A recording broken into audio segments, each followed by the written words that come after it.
Happy birthday to me. If you're lucky, you might hear the noddy music leaking through the walls. I've been in the bath for about 2 hours, hour and a half. I've got a bit of a red eye. Hence, I'm further away. But also you get to my lovely t-shirt. There you go. It's coffee time. And what's there to talk about? Storms. We've had Storm Eurydice, I think was what it was called. I can't remember. We've got Storm Franklin now. So it's a bit wet out there. It's a bit damp, and windy as usual.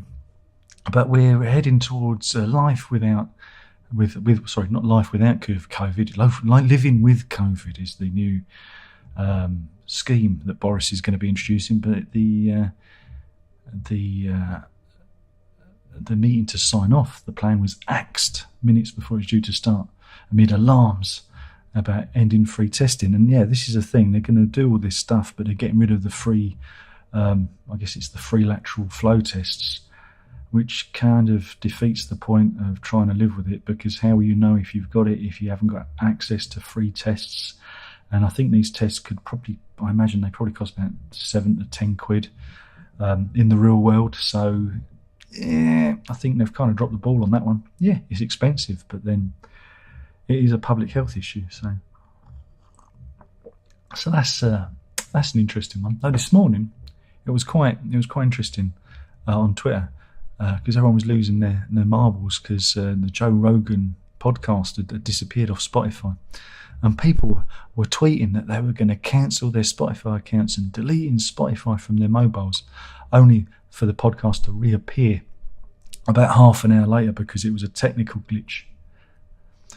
People are so reactionary. They really are. It's quite funny though. It's quite funny to watch this unfold as people go bonkers. Meanwhile, who remembers Jimmy Carr and his Holocaust joke? Do you remember that? It's still rumbling on. This time, Jack D has jumped into defence of Jimmy Carr. Jack D's another comedian. I guess he does stand up. He's done a lot of acting work over the years as well. I guess he's kind of more deadpan comedian. He's not the kind of shock joke merchant. But he's come out and said, well, I don't really want the state to intervene in what can be said. Well, it already does, especially if you live in Scotland, Jack. So, yeah, you might not want to crack any jokes about Captain Tom Moore up in Scotland, otherwise, or have a Nazi pug, because they'll come and lock you up. Because yeah, Scotland's gone woo woo. But yeah, it's good to see Jack D still going. He's kind of disappeared off the scene for a while, but that's nice.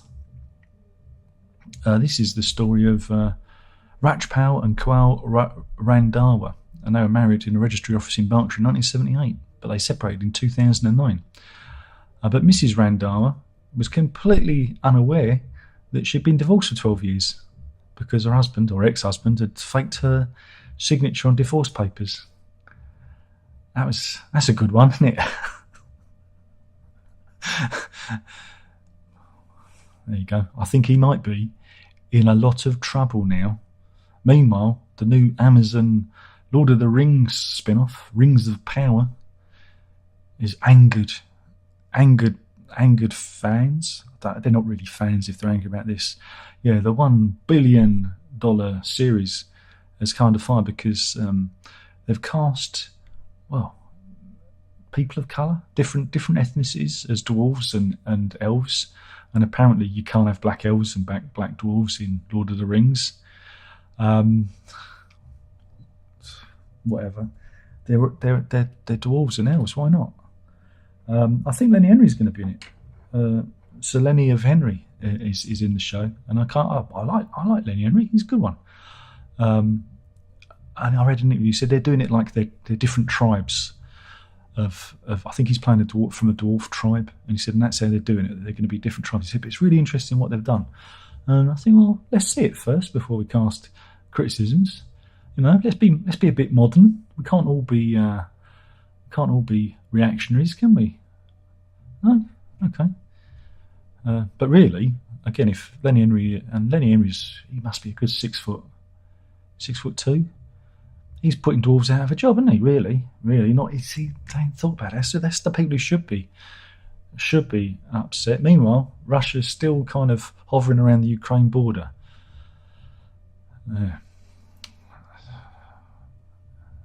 What's that all about?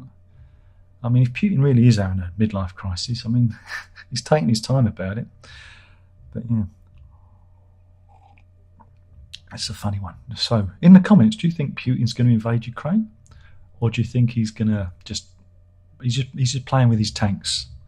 Leave a comment in the box below.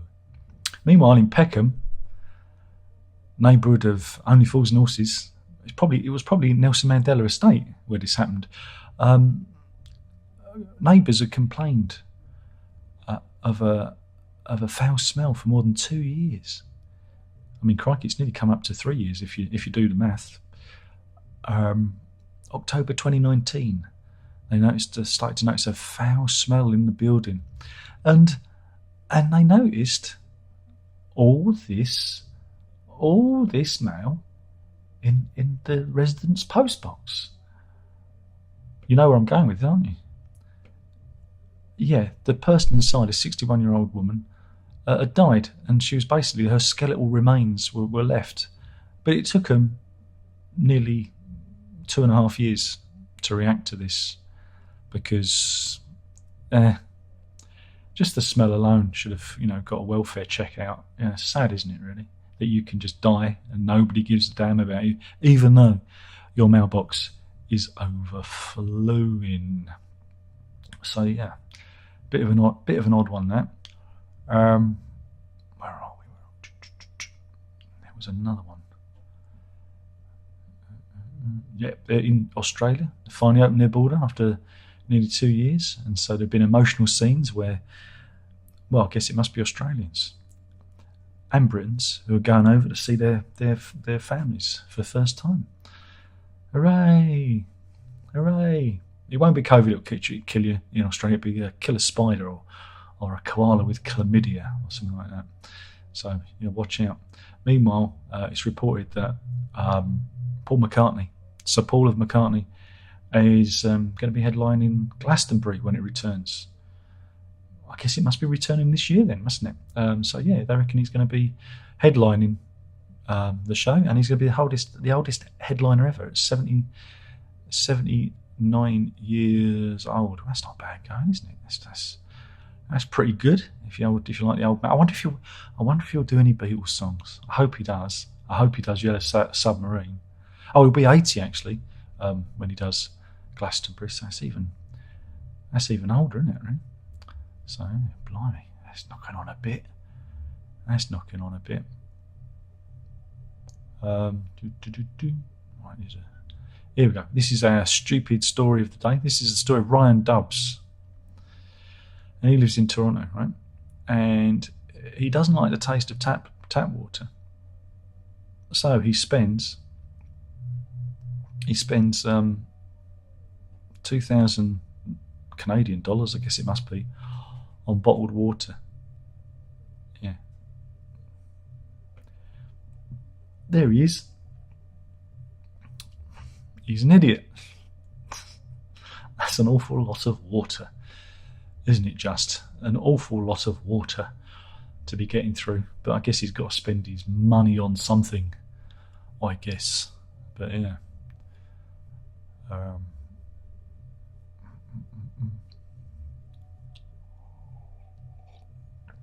Meanwhile, in San Diego Zoo,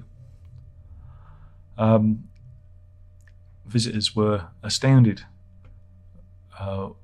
when I was watching. There was in the monkey enclosure, and this happened. This little monkey, he finds a cell phone in the zoo, and he tries to call out. He tries to call out. He's probably trying to get some bananas delivered. Is that bananas or us? But yeah, fancy dropping your mobile into the monkey enclosure. That's not good. And should we end with a horrible story? Who wants to end with a horrible story? Go on This is the story of Colby Martin. He was initially pulled in by police because he was believed to have killed a retired nurse in a hit and run. He struck Melody Rohrer, who was 64, and so they pulled him in, thinking it was just a straight hit and run. But when they did the further investigations, let's bring this fella's lovely mush into view. There it is. When they did further investigations, they always look at the computer. They found that he'd been searching for necrophiliac pornography. And further investigations discovered used condoms featuring both his and his victim's DNA. So yeah, they reckon he'd deliberately run over Miss Rohrer and had sex with her corpse. That was meant to be the funny. No, it's not a funny one. It's just a very macabre, awful story. And I hope whatever law there is in the US, I hope he gets the full. Oh, they just send him to the chair, shouldn't they, really? I don't have the electric chair anymore. It's a shame. I know there was one guy the other day wanted to be killed by firing squad, and they refused his request. But yeah, it shows you that not every case is as clear cut as you think it is, and the police really have to investigate every option, because blimey, O'Reilly, it's just bonkers, isn't it, really? Anyway, let's see if there's anyone in the chat room. There's James G. He says, afternoon. The dwarves in Lord of the Rings are based on Nordic Germanic myth. They live under a mountain, hence pale skin. Edrian would be perfect, then Eerie, not so much. Yeah, but they might have moved out. They might have moved to the nicer areas. You see, you're not thinking. And also, there could have been a genetic mutation that caused them to go that colour. It could be a dark. You have dark elves. It could be a dark dwarf. Could have been bred. It's fantasy. It ain't real. You can do whatever you want with it. That's the beauty of fantasy. And with that, I'm sodding off. Ta-ta. Drink it up.